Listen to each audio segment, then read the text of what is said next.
Chapter 20 is entitled Brownian Motion and Ito's Lemma.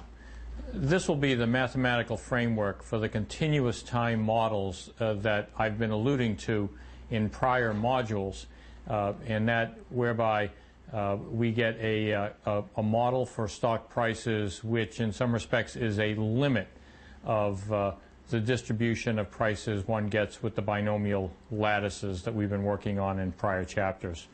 This module will be presented, this chapter will be presented in 9 modules, and we'll start with the first being stock price modeling under the Black-Scholes.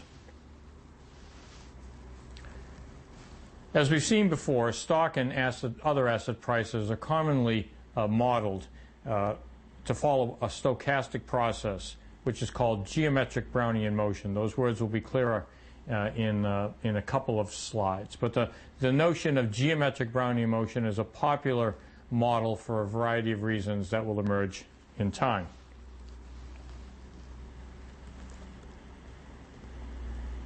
If we have a stock price that follows this geometric Brownian motion, we then need to characterize what kind of a price process, if at all, if predictable, does a claim on that stock satisfy.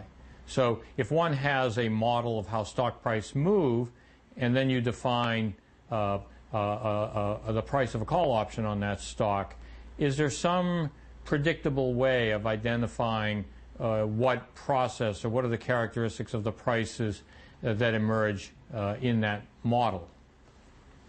Ito's lemma is perhaps one of the most important tools used in quantitative finance in working with these so-called Ito processes or stochastic processes. And Ito's lemma will give us a mathematical tool which will allow us to identify what is the process followed by a derivative claim, for example, a call option. What process will the call option's price satisfy or follow if the stock price follows a given process? In the original paper of Black-Scholes, the model they assumed for stock price movements is what you see here in equation 20.1. This is one of a couple of symbolic ways of representing geometric Brownian motion, and we need yet to define a little more carefully what the various terms mean.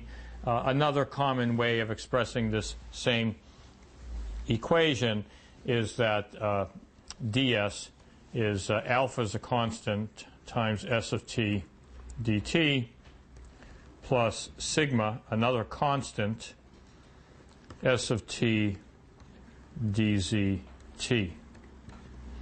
And your intuition would be right if you said this looks like a somewhat more complicated mathematical way of expressing something that we've been thinking about and working with for a number of chapters, and that is ds, which mathematically might be called a differential, but most of us would be comfortable thinking of it as the change in the stock price. The instantaneous change in the stock price seems to have a couple of components. One of those is a component that seems to only vary with time, change in time dt, and that component, which we will call the drift, is a term that provides a return of alpha on the price of s at time t.